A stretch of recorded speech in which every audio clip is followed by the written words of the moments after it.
My name is Sarah. 3 months ago, my daughter sent me a link to one of your videos, the one about the woman who heard Jesus calling her name in the middle of the night. I told myself I was just curious. I watched it sitting in my kitchen at 2 a.m., coffee growing cold in my hands. I couldn't stop the tears. Thank you for sharing her story. It gave me the courage to share mine. I had been the perfect Muslim woman for 43 years. 5 daily prayers, never missing one. Modest dress, respectful silence during Friday sermons, charity every month without fail. My husband praised me to his friends. My mother-in-law finally approved of me after 20 years. The community knew me as reliable, devout, unquestioning. But inside, I felt like an empty shell going through motions. Last spring, I saw an elderly homeless man collapsed outside the grocery store. His clothes were torn, his face sunken with hunger. Without thinking, I knelt beside him and offered him the sandwich I'd bought for lunch. I helped him to his feet, walked him to the nearby shelter, and left him with enough money for a few meals. His eyes filled with tears as he whispered, "God bless you," in broken English. I felt something warm spread through my chest, something I hadn't felt in years of perfect prayers and perfect obedience. It was joy. Pure, uncomplicated joy. But when I told my husband that evening, his face darkened. "You touched a non-Muslim man? In public?" My sister-in-law shook her head with disgust. "What will people think? What if someone saw you?" The imam's wife pulled me aside after Friday prayers, her voice sharp with disapproval.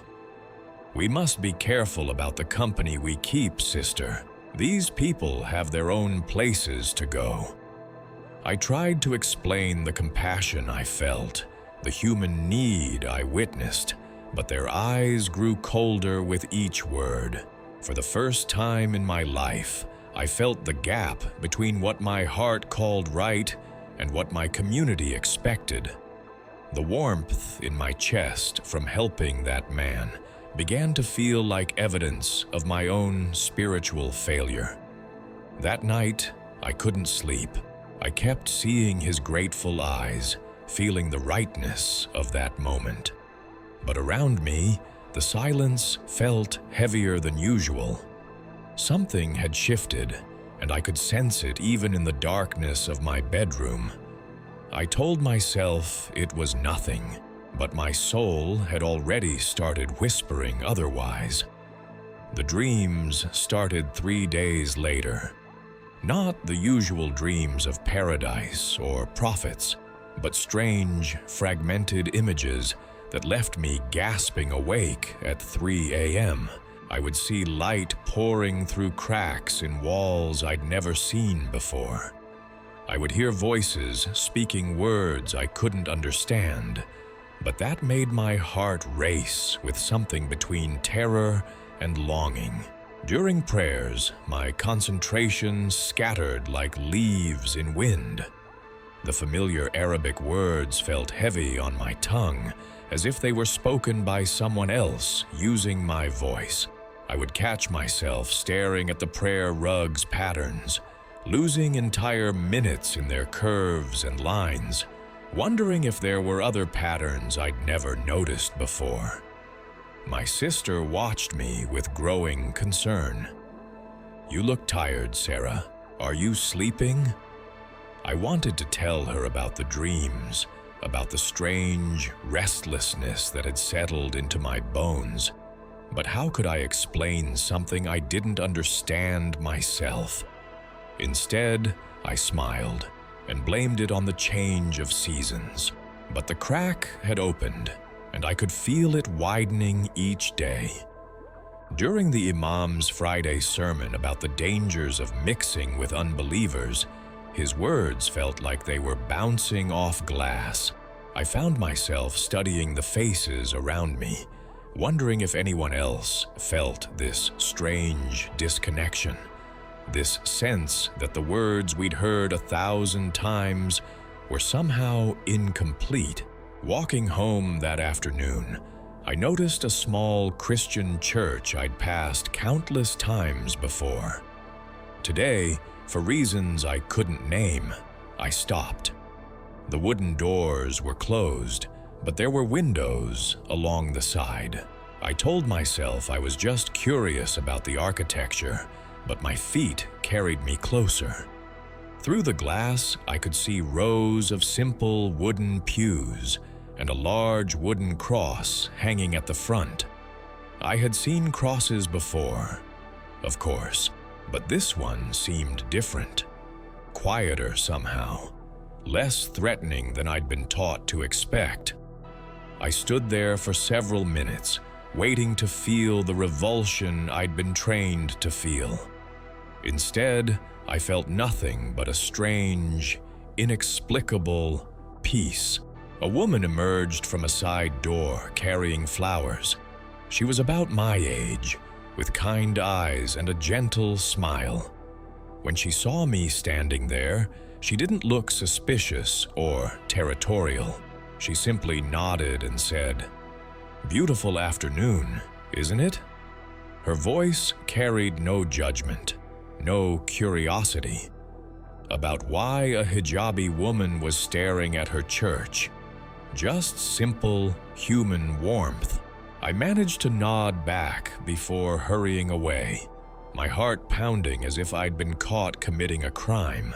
But the kindness in her eyes stayed with me, joining the homeless man's grateful tears in a growing collection of moments that didn't fit the narrative I'd been living. That evening, as I prepared dinner, I caught myself humming a melody I didn't recognize. The notes seemed to come from somewhere deeper than memory, carrying a sweetness that made my chest tight with unnamed emotion. When my husband asked about the tune, I realized I had no idea where it had come from. Something had broken inside me. That day I helped the homeless man, and I was beginning to understand there would be no simple way to fix it. The careful structure of my beliefs, built over decades of faithful practice, had developed a crack. And through that crack, something new was trying to grow. I didn't know what it was yet. I didn't know if I wanted to know. But as I lay in bed that night, listening to my husband's steady breathing beside me, I felt the first stirrings of a question I'd never dared ask before. What if there was more to God than what I'd been taught? What if the warmth I felt helping that stranger, the peace I'd experienced looking at that cross, the inexplicable melody rising from my chest, what if these weren't signs of spiritual failure, but glimpses of something larger than my carefully controlled faith? The thought terrified me, but it also filled me with a strange, guilty hope that I couldn't shake, no matter how hard I tried to pray it away. My husband Ahmed had been asking questions for weeks. "Why do you look so distant during prayers, Sarah? Why do you seem troubled?"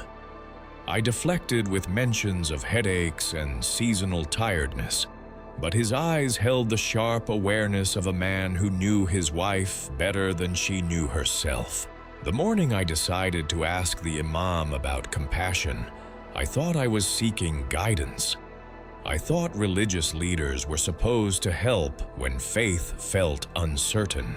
After Fajr prayers, when the mosque had mostly emptied, I approached Sheikh Omar with careful words. "Sheikh, I've been thinking about mercy, about showing kindness to those who aren't Muslim. Is there guidance about how far such kindness should extend?" His eyebrows drew together in an expression I'd never seen directed at me before. "Sister Sarah, why are you asking such questions? Kindness is one thing, but we must be careful not to blur the lines Allah has drawn clearly. The believers and the disbelievers are not the same in His sight. But Sheikh, what about the homeless man I helped last week? He seemed so grateful, so human. Surely Allah approves of feeding the hungry. The silence that followed felt like ice forming in my veins. Sheikh Omar studied my face with the intensity of a doctor examining a suspicious growth. Sister, these thoughts, where are they coming from? Have you been reading things you shouldn't? Listening to people who might lead you astray? My mouth went dry. The warmth I'd felt helping that stranger suddenly seemed like evidence of spiritual contamination. No, Sheikh, I just wondered. Wonder less, he said, his voice cutting through my explanation. Trust more. Allah's path is clear for those who don't seek to complicate it with excessive thinking. Perhaps you should focus more on your duties as a wife and mother. Sometimes when women have too much time to think, Shaitan finds ways to whisper doubts. I left the mosque feeling smaller than when I'd arrived. But worse than feeling diminished was the realization that my questions themselves were being treated as dangerous. Not wrong, not mistaken, but dangerous. As if curiosity about God's mercy was a contagious disease that needed to be contained. At home, my sister Fatima was waiting with tea, and that particular expression of concern that made my stomach clench. Sarah, Ahmed is worried about you. He says you've been different lately, distant. And now Sheikh Omar mentioned you were asking strange questions. The walls of my kitchen seemed to press inward. How quickly private spiritual struggles became community property. How swiftly questions became accusations. I'm fine, Fatima, just tired. Are you sure that's all? Because if something is bothering you spiritually, we can help. But you have to be honest with us. You have to trust your family. The word trust felt like a trap. Trust meant not questioning. Trust meant accepting that my growing sense of spiritual emptiness was a personal failing, rather than a legitimate search for something more authentic. Trust meant pretending that the mechanical repetition of prayers was still filling the hollow spaces in my soul. That afternoon, alone in my bedroom, I did something I'd never done before. I sat on my prayer rug, not to perform salah, but simply to think, to feel, to acknowledge the questions that everyone seemed so desperate to silence.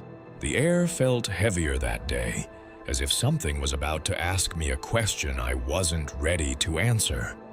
Why did helping that homeless man feel more spiritually alive than years of perfect prayers? Why did the kindness of the Christian woman at the church linger in my memory like a blessing? Why did the melody I'd been humming carry more sense of the divine than the familiar recitations I'd memorized in childhood? As these thoughts circled in my mind, I heard my daughter Amira come home from university. Her footsteps paused outside my door, and I heard her whispering urgently into her phone. I'm worried about Mama. She's been acting strange lately. Dad thinks she might be having some kind of spiritual crisis. Even my own daughter was discussing my soul like it was a problem to be solved rather than a journey to be supported. The isolation pressed against my chest like a weight. I was surrounded by people who loved me, but none of them could accept that love might require allowing me to question, to seek, to grow beyond the boundaries they considered safe. That evening, as I prepared dinner, My hands moved automatically through familiar motions, while my mind churned with prohibited thoughts. When Ahmed came home, he kissed my forehead with the gentle concern of a husband trying to diagnose his wife's mysterious illness. "Habibi, talk to me. What's really going on?" I looked into his kind brown eyes, the same eyes that had gazed at me lovingly for 22 years of marriage, and realized I couldn't tell him the truth. Not because he would stop loving me, but because his love was conditional on my staying within the lines we'd both agreed were sacred. His love required me to be the Sarah he married, not the Sarah I was becoming. "I'm just processing some things, Ahmed. Nothing serious." But it was serious. More serious than I'd initially understood. Because I was beginning to realize that my questions weren't just about Islamic doctrine or practice. They were about whether the God I'd been worshiping my entire life was big enough to contain the spiritual hunger that was growing larger every day. Late that night, when Ahmed's breathing settled into the steady rhythm of deep sleep, I crept to my laptop. My fingers trembled as I typed words I'd never searched for before. Can Muslims ask questions about faith? The results were unsatisfying, mostly apologetic articles about how Islam encourages inquiry within carefully prescribed boundaries. I tried again. What to do when Islamic answers don't feel complete? This time, the results included forums where people described spiritual struggles similar to mine. But reading their posts made my heart race with fear. These were people who had been labeled as apostates, who had lost families, who had been forced to choose between honest seeking and social survival. I closed the laptop quickly, as if the very act of reading such things might leave evidence of my spiritual crime. But the damage was done. I had seen that I wasn't alone in feeling this way. Somewhere in the world were others who loved God, but found themselves asking questions that their communities couldn't tolerate. As I slipped back into bed beside my sleeping husband, I felt the full weight of my isolation. I was surrounded by a faith community, a loving family, a secure life, and yet I felt more spiritually alone than I had ever imagined possible. The questions were growing stronger, and the answers I'd been given my entire life were growing weaker. Something would have to give. I thought I could walk away, but I had no idea what was waiting around the corner. 3 days after my conversation with Sheikh Omar, I discovered what real spiritual danger felt like. It wasn't loud or dramatic. It was quiet as a whisper, delivered through a cracked phone screen at 2 in the morning. My daughter Amira had left her laptop open on the kitchen table when she went to bed. The screen showed her social media feed, and as I walked past to get water, something caught my eye. A video thumbnail showed a woman in tears, with text that read, "I was Muslim for 30 years until Jesus found me in my darkest hour." I told myself to keep walking.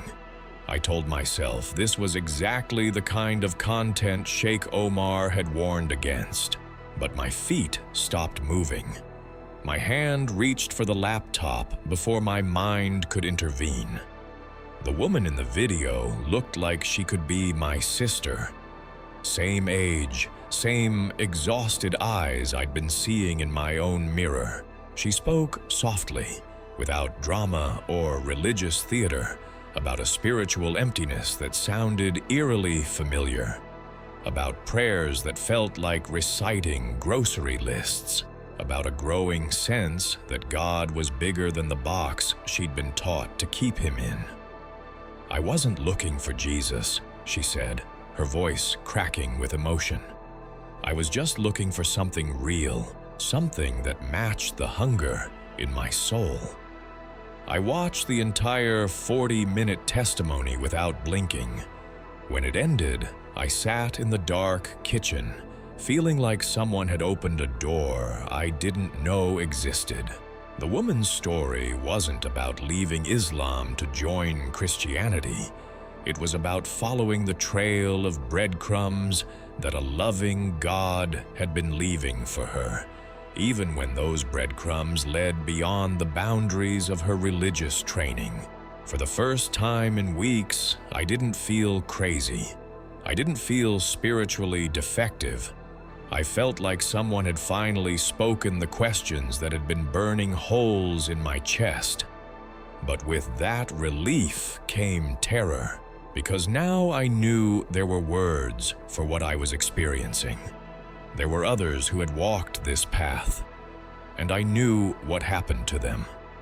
I closed the laptop and crept back to bed. But sleep was impossible. Every time I closed my eyes, I heard the woman's voice. Jesus didn't come to destroy my love for God. He came to show me who God really was. The next morning, Ahmed noticed my red-rimmed eyes and asked if I was getting sick. I nodded, grateful for any explanation that didn't involve admitting I'd spent the night having my worldview quietly dismantled by a stranger on the internet. At Fajr prayers, the familiar Arabic words felt like they were bouncing off glass again. But this time, instead of emptiness, I felt something else. A presence. Watching. Waiting. Not judging. Just aware. The sensation was so strong that I opened my eyes mid-prayer to look around the room, certain someone was standing behind me. The room was empty, but the feeling remained. After breakfast, I told Ahmed I needed to run errands. Instead, I drove aimlessly through the city, my mind replaying fragments of the woman's testimony. I wasn't ready to hear his name, she had said, but he was ready to speak it anyway. Without conscious decision, I found myself parked outside the same small Christian church I'd walked past weeks earlier. The same woman was there, tending to a small garden beside the building. When she saw me sitting in my car, she didn't approach or wave. She simply continued her work, humming softly to herself. The melody was the same one I'd been unconsciously singing for days. My hands shook as I turned off the engine. I had no plan, no script, no idea what I was doing. I only knew that the questions burning in my chest had grown too large for midnight internet searches and kitchen table doubts. The woman looked up as I approached, her face breaking into the same kind smile I remembered. "Good morning," she said simply, as if hijabi women showed up in her church garden every day. I heard you humming that song," I managed to say, my voice barely above a whisper. "I've been hearing the same melody in my head for weeks. I don't know where it came from." Her eyes softened with understanding. Sometimes the Spirit plants songs in our hearts before our minds are ready to recognize them. "Would you like to sit for a while? There's a bench here in the shade." We sat in comfortable silence for several minutes, watching birds flit between the flowers. Finally, I found the courage to speak the words that had been clawing at my throat for days.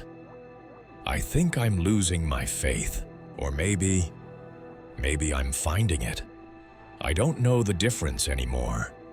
She nodded as if this was the most natural thing in the world to confess to a stranger. "Faith isn't something you lose, dear. It's something that grows. Sometimes growth feels like loss because the old containers can't hold what's expanding inside us.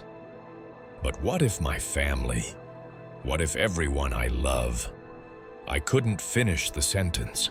What if following God's voice costs you everything you thought you couldn't live without? She said gently. That's the question every authentic seeker eventually faces. Not because God wants to hurt us, but because He loves us too much to let us stay in spaces too small for our souls. The words hit me like a physical blow, not because they were harsh, but because they were so precisely accurate. God wasn't trying to take my faith away. He was trying to give me a faith large enough to contain the love that had been growing in my heart since the day I helped that homeless man. I've been Muslim my whole life, I whispered, tears starting to fall. I don't know how to be anything else. You don't have to be anything else, she said, her voice full of warmth. You just have to be willing to let God be bigger than you previously imagined. Sometimes that means our labels change. Sometimes it just means our hearts expand. Even as I smiled, I felt it, the first tremor. The ground beneath my carefully constructed life was beginning to shift, and there would be no going back to the safety of unquestioned answers. I stayed in that garden for 2 hours, talking with a woman whose name I never learned, but whose kindness saved my sanity. When I finally left, I carried with me the shocking realization that spiritual seeking didn't have to be a solitary, shameful endeavor. There were people in the world who understood that authentic faith required courage, not just compliance. But I also carried the growing certainty that the path I was walking would eventually require me to choose between the God my heart was discovering and the life my community expected me to live. As I drove home that afternoon, I whispered words I'd never thought I'd say. God, whoever you really are, help me be brave enough to find you, even if it costs me everything. The answer came not in words, but in a peace so profound, it made me pull over to the side of the road and weep. Something had shifted irrevocably. I couldn't pretend anymore that my spiritual hunger was a problem to be solved rather than a call to be answered. Everything I believed was cracking, but nothing prepared me for what happened next. The breaking point came on a Thursday evening in late September, disguised as an ordinary family dinner. My sister Fatima had brought her husband and children, and the conversation flowed through familiar channels: community gossip, work concerns, plans for the upcoming Islamic holiday. I was helping my mother serve tea when my nephew Omar, home from university, began talking about a philosophy class he was taking. We're studying different concepts of God across religions, he said enthusiastically. It's fascinating how similar the core experiences are, even when the theological frameworks are different. The room went silent with the particular stillness that precedes an explosion. What do you mean, similar? My brother-in-law, Hassan, asked, his voice carrying a dangerous edge. Omar, oblivious to the tension building around him, continued cheerfully. Well, like the mystical experiences, Christian mystics, Islamic Sufis, Jewish Kabbalists, they all describe encounters with divine love that transcend religious boundaries. The language is different, but the essence, enough. Hassan's word cut through the room like a blade. This is exactly the kind of thinking that leads young people astray. There is one true path, one true understanding. Everything else is deception. But Uncle, Omar persisted, surely God is big enough to... God is exactly as big as He has revealed Himself to be in the Quran. No more, no less. These university professors are filling your head with relativistic nonsense that will destroy your faith if you're not careful. I watched my intelligent, curious nephew's face close down like a flower in winter. The same shuddering I'd seen in my own reflection lately. The same fear of asking questions that might be perceived as spiritual treason. Something inside my chest snapped. "Maybe," I said quietly, surprised by the sound of my own voice. God is bigger than any of our understandings. Maybe the problem isn't that people are seeking Him in different ways, but that we're afraid to consider He might be found in places we haven't looked. Every face at the table turned toward me, with expressions ranging from surprise to horror. Ahmed's eyes widened with warning. Fatima's mouth formed a small O of shock. Hassan leaned forward, his voice sharp with authority. "Sister Sarah, what exactly are you suggesting? That Islam is insufficient? That we need to look outside our faith for God?" "I'm suggesting that maybe faith isn't about having all the right answers. Maybe it's about being brave enough to keep asking questions, even when they make people uncomfortable." The silence that followed felt like the moment before an avalanche. I could see Ahmed calculating damage control, Fatima preparing to play peacemaker, my mother looking between her daughters with growing distress. But in that silence, I also felt something else, a lightness in my chest, as if speaking truth aloud had released some part of my soul that had been held captive by the fear of giving offense. Hassan stood up, his chair scraping against the floor. "I think this conversation has gone far enough. Omar, these are the kinds of dangerous ideas your aunt is entertaining. I hope you can see why your professor's teachings are so destructive."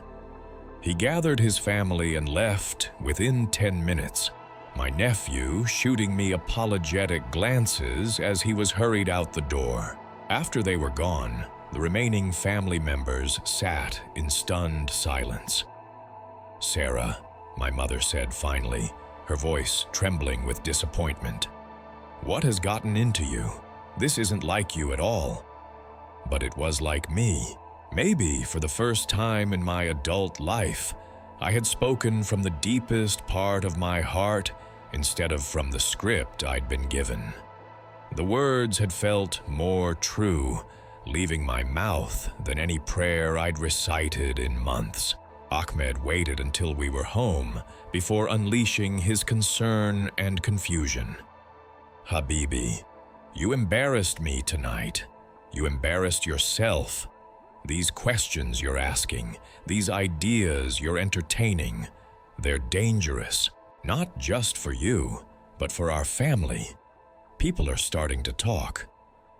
"What are they saying?" I asked, though I wasn't sure I wanted to know. "They're saying you've been acting strange, distant, that maybe you need guidance. Sheikh Omar asked me yesterday if you've been reading things you shouldn't be reading, listening to people you shouldn't be listening to." The walls of our bedroom seemed to press inward. The loving community that had supported me for decades was becoming a surveillance network designed to catch the first signs of spiritual deviation. "What if I have been?" I said, surprising myself with my boldness. "What if I've been reading about God in ways that make Him feel more real than He's felt in years?" Ahmed's face went pale. "Sarah, do you hear what you're saying? You're talking like someone who's losing her faith." "I'm talking like someone who's trying to find it." That night, I lay awake listening to Ahmed's troubled breathing, knowing that our 22-year marriage had just entered uncharted territory. Not because we'd stopped loving each other, but because I had begun loving God in a way that no longer fit the container of our shared beliefs. Over the following weeks, the pressure intensified. Phone calls from concerned relatives, unexpected visits from women in the community who came bearing advice and thinly veiled warnings, invitations to special prayer sessions designed to strengthen my faith and clarify my thinking. Each interaction left me feeling more spiritually claustrophobic and more certain that what I was experiencing wasn't a crisis of faith, but an expansion of it. God wasn't becoming smaller in my life. He was becoming larger than the religious framework I'd been taught could contain him. The final straw came when I discovered that Ahmed had been meeting privately with Sheikh Omar to discuss my spiritual condition. I found the appointment written in his calendar. Sarah's situation, guidance needed. My marriage, my faith, my community standing. Everything had become a problem to be managed rather than a journey to be supported. I wasn't just losing my religion. I was losing my right to seek God authentically within the relationships that mattered most to me. That night, I sat in my car in an empty parking lot and did something I hadn't done since childhood. I prayed without words, without direction, without agenda.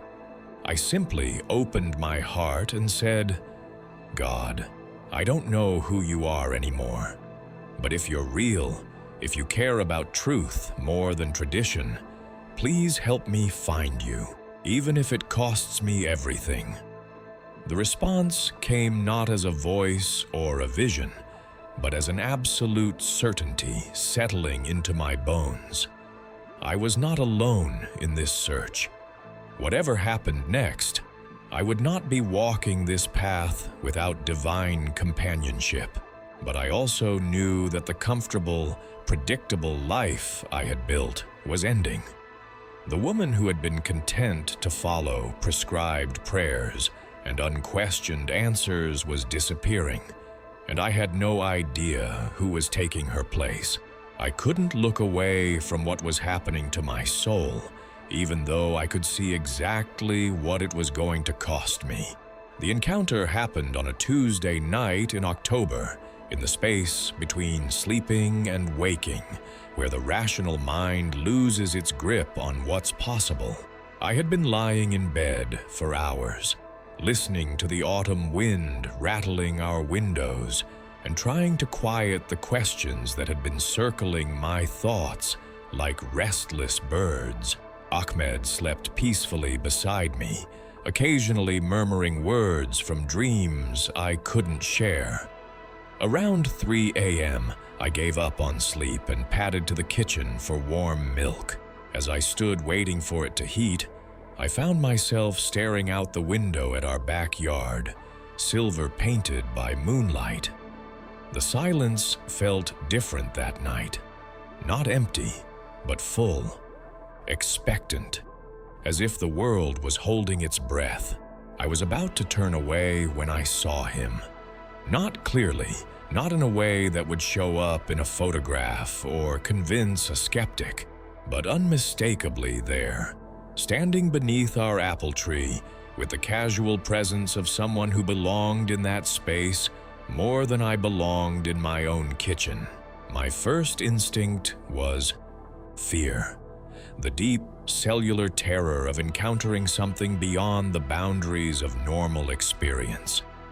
But as I looked at him, the fear dissolved into something I can only describe as recognition.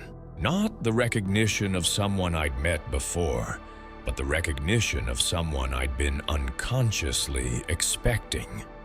He was neither the pale, European Jesus of Christian art, nor the reverent prophet of Islamic teaching. He was simply present, radiating a love so complete It made every other affection I'd ever experienced seem like a rough draft of the real thing. "Sarah," he said, and my name in his voice contained more tenderness than I'd heard in a lifetime of endearments. "You've been calling for me." "I don't know how to do this," I whispered, though I wasn't sure if I spoke aloud or only in my heart. "I don't know how to want you without losing everything else." "You don't lose anything that was ever truly yours," he said, moving closer. "But you do receive everything you were created to hold." As he approached, I became aware that I was trembling, not with fear, but with the overwhelming intensity of being seen completely. Every secret doubt, every hidden question, every moment of spiritual longing I'd tried to suppress. He saw it all, and his expression held nothing but compassion. "I've been Muslim my whole life," I said, the words coming out in a rush.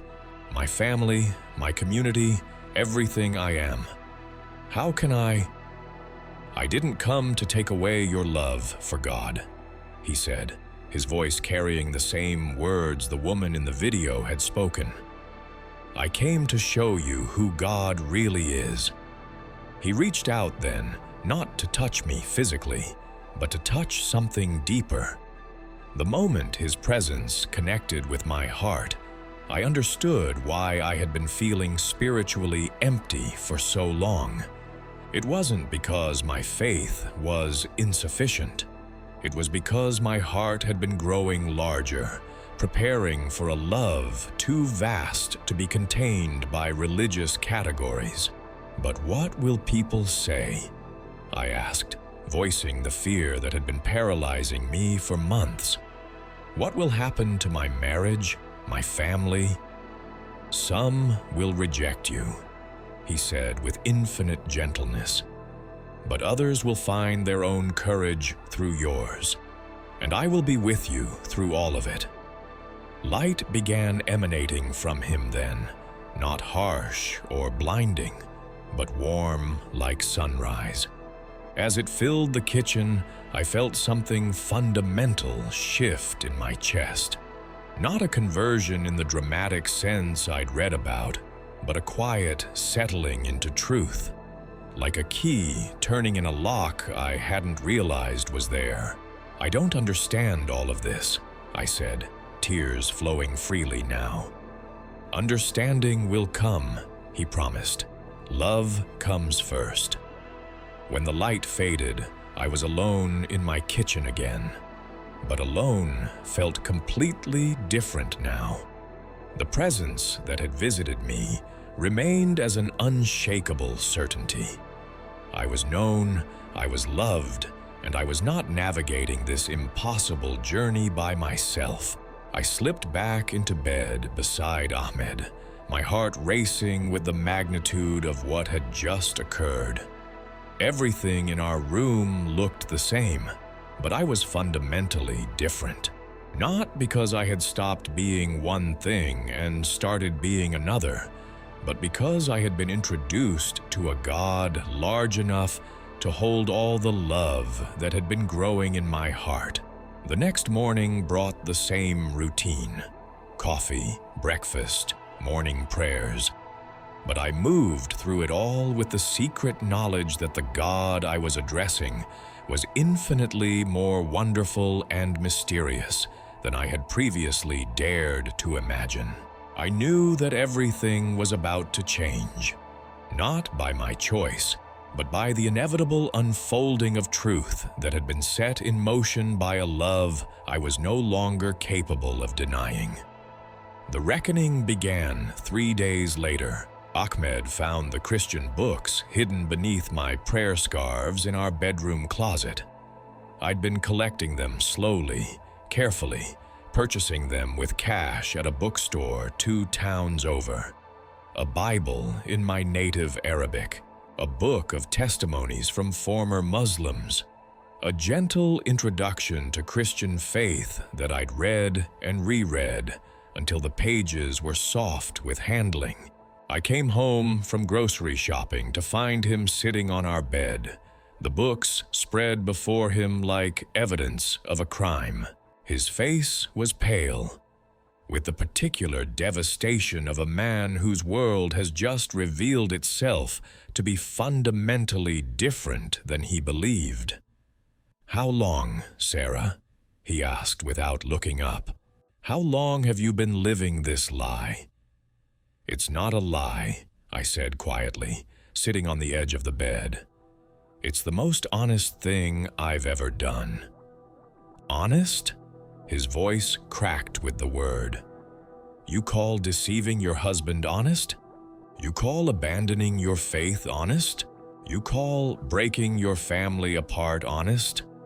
I wanted to explain about the encounter in our kitchen, about the months of spiritual hunger that had led to this moment, about the God who was large enough to contain both my Islamic childhood and my Christian awakening. But looking at Ahmed's shattered expression, I realized that no explanation would bridge the chasm that had opened between us. "I'm still the same person you married," I said. "I still love you. I still love our children. I still love God. I just understand Him differently now." "The same person?" Ahmed stood up, his movements sharp with barely controlled anger. "The same person doesn't hide forbidden books in our bedroom. The same person doesn't sneak around reading about other religions. The same person doesn't throw away 22 years of marriage for some Western fantasy about Jesus." "This isn't about the West, Ahmed. This isn't about Christianity versus Islam. This is about my soul finding the truth it was created for."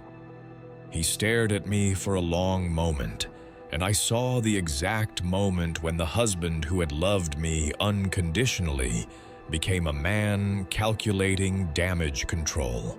"You're going to shake Omar tomorrow morning," he said finally. "You're going to confess this spiritual sickness, and you're going to ask for guidance in returning to the straight path. And you're going to destroy these books tonight." "I can't do that." The words came out quietly, but they hit the room like a thunderclap. Ahmed's face went through several emotions before settling on something that looked like grief. "You mean you won't?" "I mean, I can't. I can't pretend I haven't experienced what I've experienced. I can't close my heart to what it knows is true." That evening, our house filled with family members, Ahmed had called for an emergency intervention. My parents, my sister Fatima, my brother-in-law Hassan, even my adult children rushed over with expressions of concern and barely concealed panic. I sat in our living room surrounded by every person I loved most in the world, all of them united in their determination to save me from myself. For 2 hours, they took turns pleading, reasoning, threatening, and weeping. They spoke of the community's shame, the religious obligations, the children who would be damaged by their mother's apostasy. Through it all, I felt the strange peace that had settled into my heart 3 nights earlier. Not the peace of someone who didn't care about consequences, but the peace of someone who had finally stopped fighting against the truth of their own soul. "I love all of you," I said when they had exhausted their arguments. "Nothing about what I'm experiencing changes that. But I can't unknow what I now know. I can't unlove who I now love." My mother began crying then, the harsh sobs of a woman who believed she was watching her daughter choose eternal damnation. Fatima begged me to think of my grandchildren, who would grow up with the stigma of having an apostate grandmother. Ahmed sat in silence, his face a mask of grief and betrayal. "If you continue down this path," Hassan said finally, "you will lose everything. Your marriage, your children's respect, your place in this community. Is your Christian fantasy worth all of that?" I looked around the room at the faces of my family, faces marked by genuine love and genuine terror, at what they perceived as my spiritual destruction. 6 months ago, the thought of losing their approval would have been enough to silence any question, suppress any doubt. But something had changed in me that couldn't be unchanged. Not through emotional manipulation, not through threats of isolation, not through appeals to family loyalty. "It's not a fantasy," I said quietly. "And it's not a choice between Jesus and you. It's a choice between pretending and authenticity, between fear and love, between the God I was taught about and the God I've actually encountered." The room erupted in horrified voices, everyone speaking at once. In the chaos, I stood up and walked quietly to our front door. No dramatic announcements, no angry declarations. I simply stepped outside into the cool October air and closed the door behind me. I sat on our front porch steps, listening to the muffled sounds of my family discussing my spiritual fate inside the house that had been my home for over 2 decades. Above me, stars pierced the clear night sky with a beauty that seemed to confirm everything my heart had been trying to tell me. I wasn't alone. Even if every human relationship in my life crumbled, I wasn't alone. The love I had encountered was real, and it was stronger than the fear that had governed my choices for so long. When Ahmed finally came outside, his face was streaked with tears. "They want me to divorce you," he said, sitting beside me on the steps. "They say it's the only way to protect our children from the influence of an apostate mother. Will you?" "I don't know." He was quiet for a long moment. 22 years, Sarah. 22 years of building a life together. How did it come to this? "It came to this because I finally found the courage to tell you the truth about what's been happening in my heart." "And what happens now?"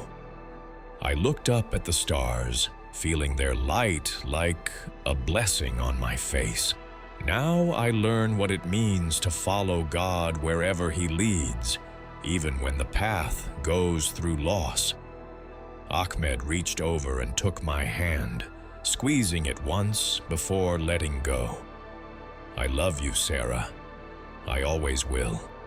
But I don't know how to love this version of you." That night, he slept in our guest room for the first time in our marriage, and I lay in our empty bed, feeling simultaneously heartbroken and more spiritually alive than I had ever imagined possible. The cost was beginning, but so was the freedom. 3 weeks later, I stood at my bedroom window watching the sunrise paint our backyard gold and realized I was no longer afraid.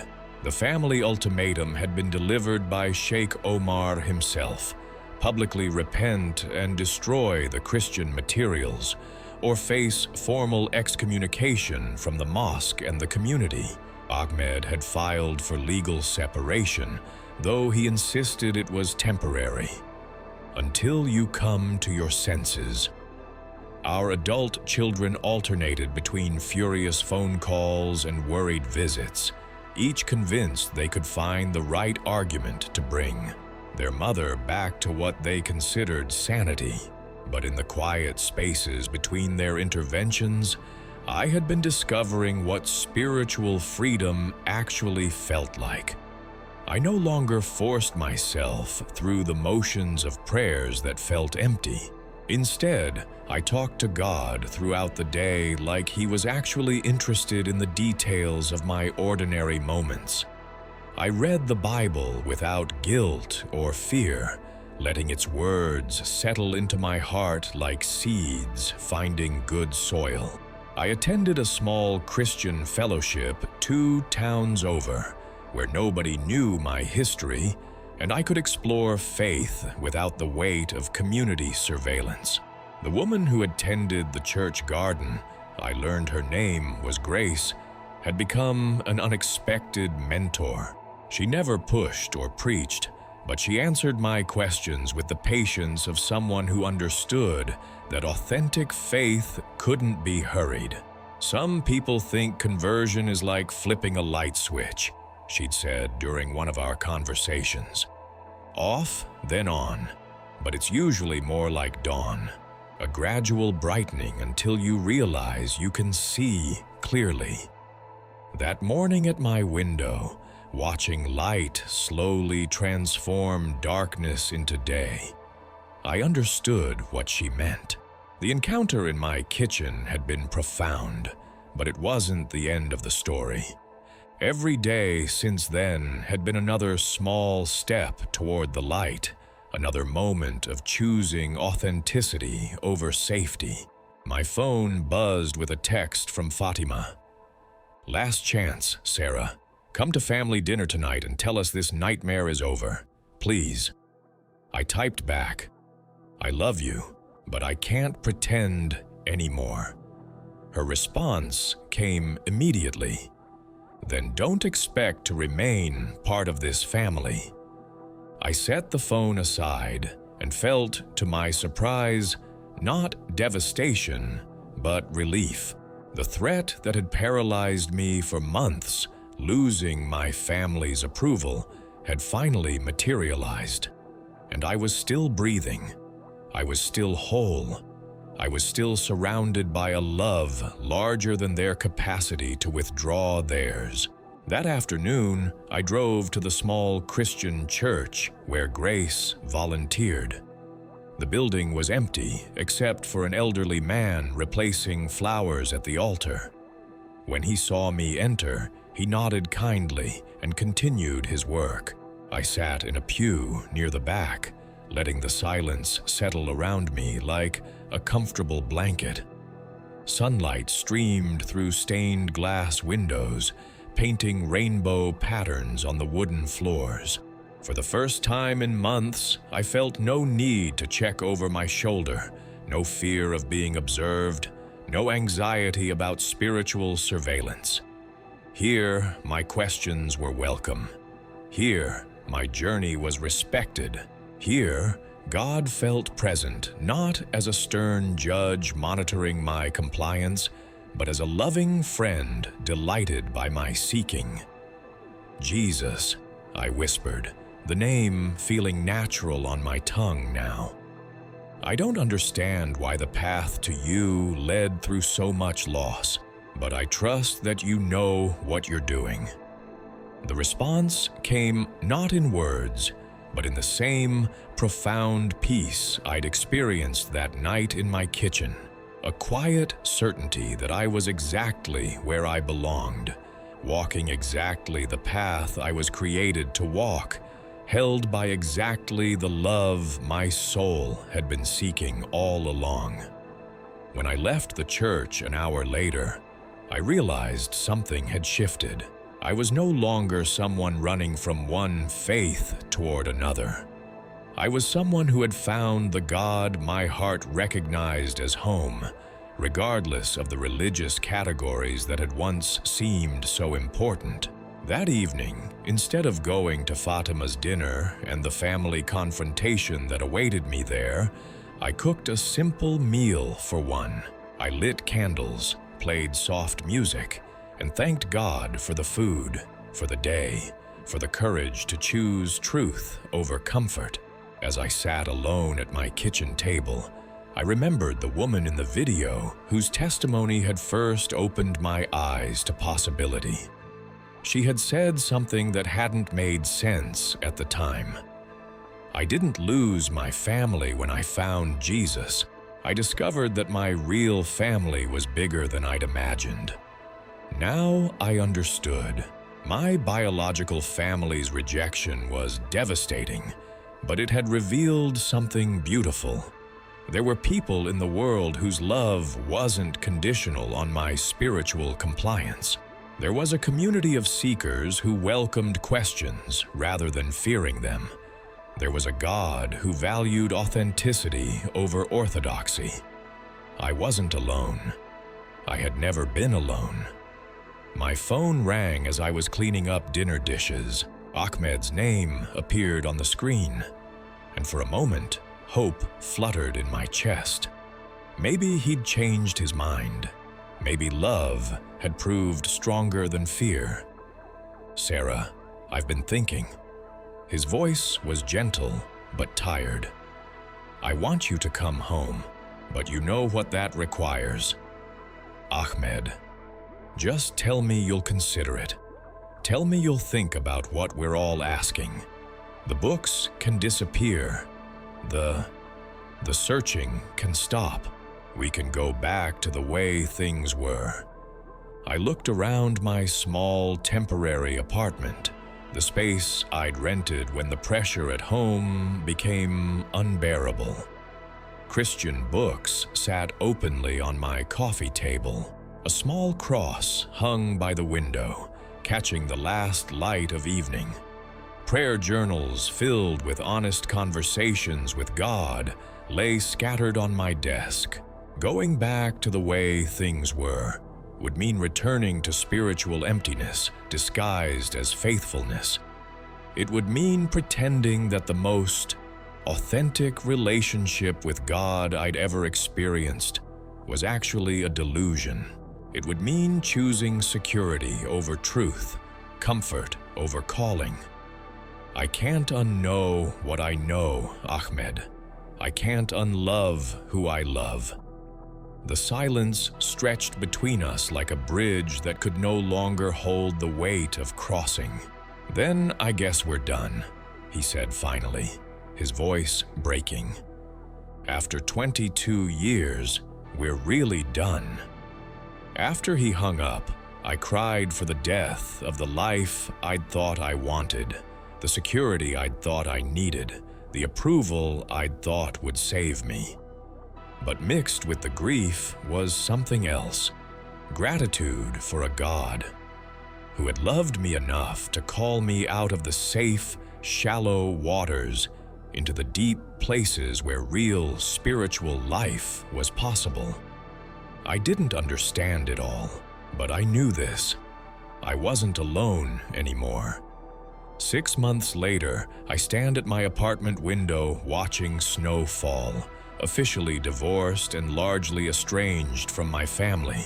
The isolation should destroy me, but instead I feel more at peace than I've been in decades. This morning at Grace Community Church, Pastor Michael spoke about transformation through loss. Sometimes we must release who we thought we were to become who we were created to be. After service, a young woman thanked me for sharing my story at an interfaith gathering, saying it gave her courage to explore her own spiritual doubts honestly. Tonight I'll prepare dinner alone, but it won't feel like loneliness. It will feel like the quiet contentment of someone who has stopped fighting their own heart. I'll read openly from the Bible on my coffee table, pray without fear, speak to Jesus as naturally as breathing. I often think of that homeless man whose grateful tears first opened my heart to possibilities beyond my training.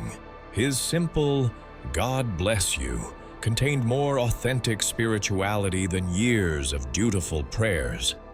He was Jesus to me before I knew Jesus' name. My phone sits mostly silent now. No family calls, no community check-ins, no invitations from my former life. But the silence isn't empty. It's full of presence, peace, and quiet joy. Sometimes I wonder about choosing the easier path, staying within safe boundaries to preserve relationships. But then I remember the spiritual emptiness slowly killing me. And that night when Jesus stood in our kitchen with love so complete, it made every other affection seem like preparation. I made the only choice someone could make while remaining authentic. I chose relationship over performance, truth over comfort, the divine love my heart recognized as home over frameworks too small to contain what I was discovering. For 43 years, I said, there's nothing out there beyond prescribed religious boundaries. But someone knocked anyway, gently, persistently, with patient divine love, refusing containment by human fear. When I finally opened the door, everything I'd feared losing was nothing compared to what I found. Jesus, I believe.